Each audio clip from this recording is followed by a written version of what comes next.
तो hello students and welcome back to IMET foundation. Last live video के पहले हम पढ़ाए थे आपको डी एंड एफ ब्लॉक के बारे में। तो डी ब्लॉक के बारे में हम बोले थे कि नेक्स्ट वीडियो में डी ब्लॉक कंप्लीट करेंगे, जहां क्रोमेट और मतलब क्रोमियम और मैग्नीशियम के स्ट्रक्चर और उसके प्रिपरेशन के बारे में बात करेंगे।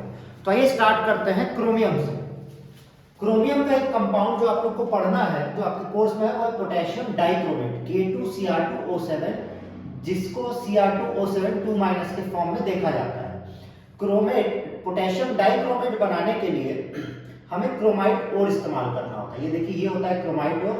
जब इसको सोडियम कार्बोनेट और ऑक्सीजन से रिएक्ट करवाएंगे तो सोडियम क्रोमेट बनेगा, जो वाटर सॉल्युबल होता है।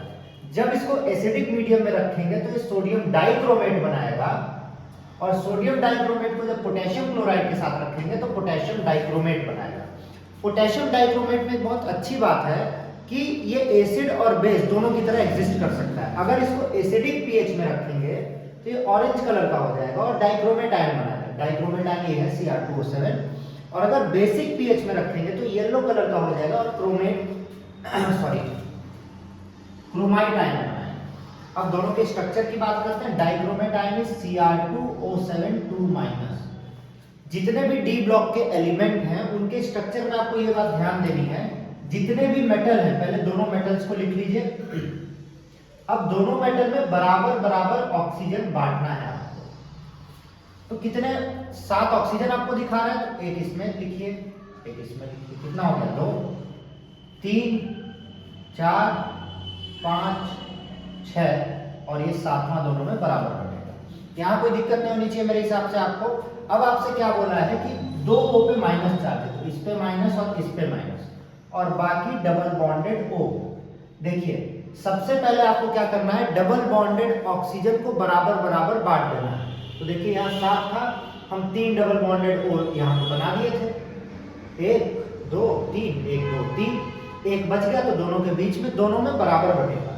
पर उसने कहा कि 2 ऑक्सीजन पे माइनस चार्ज है, तो 2 ऑक्सीजन पे हम माइनस चार्ज लगा दिए। तो ये हो जाता है डाइक्रोमेट आयन का स्ट्रक्चर। वहीं क्रोमाइट आयन के स्ट्रक्चर की बात करें तो क्रोमाइट आयन को अगर हम कहें तो क्रोमाइट आयन होता है CrO4 माइनस। क्या होता है बच्चों? CrO4 2-, sorry. तो यहां पे तो एक ही एलिमेंट है, मतलब एक ही मेटल है, तो सब में डबल बॉन्ड O4 लगा दीजिए। 1 2 3 और ये 4। पर ये क्या बोला कि 2 ऑक्सीजन पे माइनस चार्ज है, तो यहां से एक हटेगा, एक यहां से हटा लीजिए और दोनों पे माइनस माइनस लगा दीजिए। तो ये आपका क्रोमाइट आयन का स्ट्रक्चर हो गया, जो बेसिक पीएच में येलो कलर का होगा, और ये वाला डाइक्रोमेट आयन का स्ट्रक्चर हो गया। डाइक्रोमेट सोडियम पोटेशियम डाइक्रोमेट जो होता है वो बहुत ही स्ट्रॉन्ग ऑक्सीडाइजिंग एजेंट होता है। अब आपको पिछले किसी वीडियो में हम बताए थे कि जो अपने हाईएस्ट ऑक्सीडेशन स्टेट में एग्जिस्ट करेगा वो स्ट्रॉन्गेस्ट ऑक्सीडाइजिंग एजेंट होगा। तो K2Cr2O7 की बात कर लेते हैं। कोई चार्ज नहीं, पोटेशियम पे 1 × 2, क्रोमियम का 2x और ऑक्सीजन का -14, इस पे कोई चार्ज नहीं, तो 2x = 12 और x = +6। तो क्रोमियम यहाँ पे अपने हाईएस्ट +6 ऑक्सीडेशन स्टेट में है, जिसके कारण वो बहुत ही स्ट्रॉन्ग ऑक्सीडाइजिंग एजेंट होता है। अब इसके बाद बात आती है पोटेशियम परमैंगनेट की। आप लोग ये छाप लिए होंगे, अगर छापे नहीं है, फोटो नहीं खींचे, लिखे नहीं है, तो स्क्रीनशॉट ले लीजिए, फोटो खींच लीजिए। तो हम ये मिटा रहे हैं और हम बढ़ते हैं पोटेशियम परमैंगनेट पे।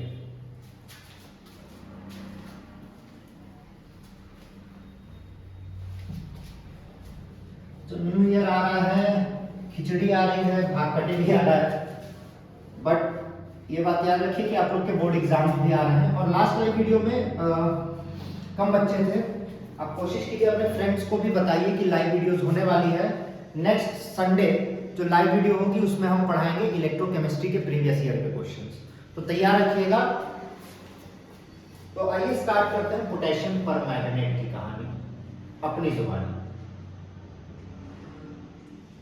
Potassium permanganate.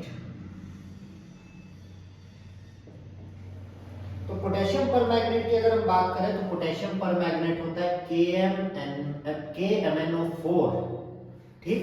और आयन के फॉर्म में ये एग्जिस्ट करेगा MnO4 माइनस। तो इसका प्रिपरेशन होता है, पहले हम MnO2 का कैटालिटिक ऑक्सीडेशन करते हैं। देखिए MnO2 का हम क्या करेंगे, पहले कैटालिटिक ऑक्सीडेशन करेंगे KOH और KNO3 के साथ, KOH और KNO3 के साथ। इसको कहते हैं कैटालिटिक ऑक्सीडेशन।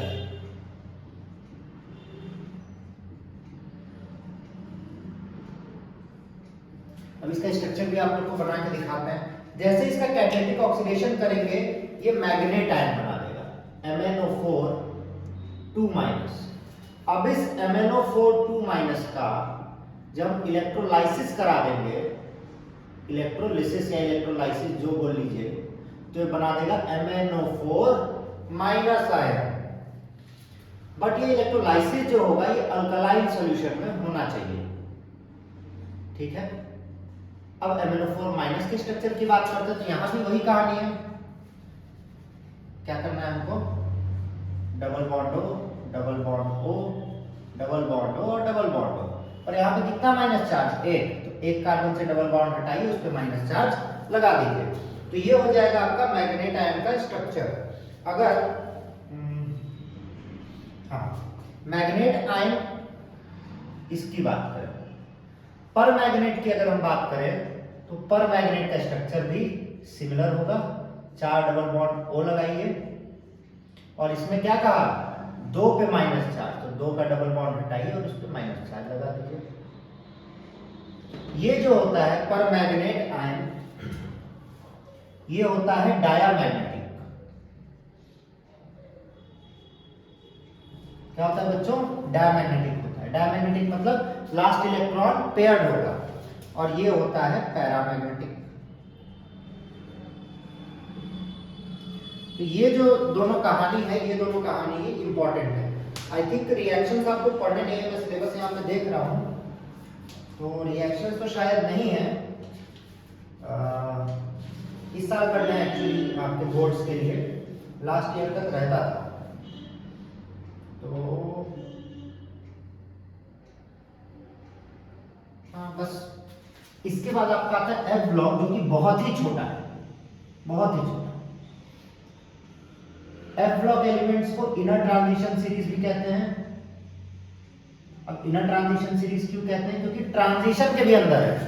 देखिए ये जो पीरियोडिक टेबल है, इसमें ये आपका ट्रांजिशन और इसके भी अंदर है, इसके अंदर को एक्सपैंड किया गया तो ये बना एफ ब्लॉक।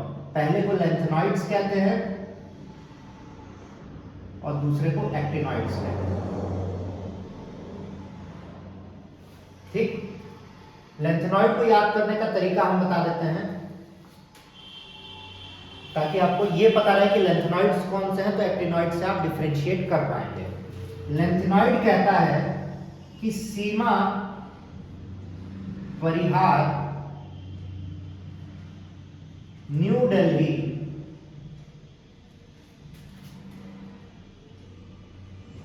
चलिए ये आपको शॉर्ट्स में अपलोड कर देंगे, बीच में आपको बोर नहीं करेंगे। चलिए लेंथेनॉइड में शॉर्ट्स अपलोड कर दिया जाएगा, ट्रिक। अब लेंथेनॉइड एक्टिनॉइड में सिर्फ 2 चीजें पढ़नी रहती है, जिसको कहते हैं लेंथेनॉइड कॉन्ट्रैक्शन और एक्टिनॉइड कॉन्ट्रैक्शन। क्योंकि इनकी कोई स्पेशल प्रॉपर्टी होती नहीं है, तो इनको पढ़ा भी नहीं जाता है।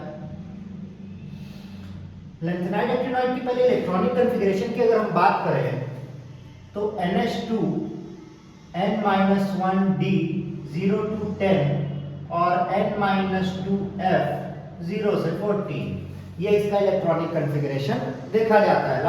लास्ट इलेक्ट्रॉन f ऑर्बिटल में जाता है।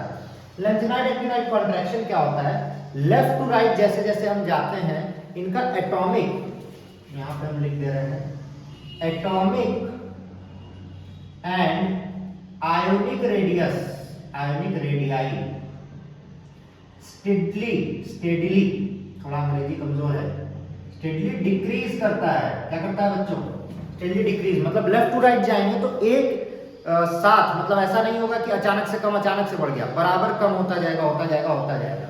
और उसका रीजन होता है लैंथेनाइड और एक्टिनाइड कॉन्ट्रैक्शन। इसके अलावा इनका कोई इंपॉर्टेंट प्रॉपर्टी नहीं है। लैंथेनॉइड जो होते हैं वो लैंथेनॉइड जो होते हैं वो डायामैग्नेटिक होते हैं और एक्टिनॉइड जो होते हैं वो पैरामैग्नेटिक होते हैं। ये एलॉय कॉम्प्लेक्स कुछ नहीं फॉर्म करते हैं। लैंथेनॉइड का एक एलॉय जाना जाता है जिसे कहते हैं मिश मेटल, जिसमें 95% लैंथेनॉइड होता है और 5% आयरन होता है। बस, तो लैंथेनॉइड एक्टिनॉइड में इसके अलावा आपको कुछ पढ़ना नहीं है। डी एंड एफ ब्लॉक में इसके अलावा कुछ था नहीं। मिलते हैं आपसे अगली वीडियो में जल्दी। सब्सक्राइब शेयर करना ना भूलें। हाँ, मैं हमेशा हम बोलते रहते हैं कि लाइक और शेयर करते रहिए, क्योंकि करते रहिए। और फिर मिलते हैं। Bye bye, signing of.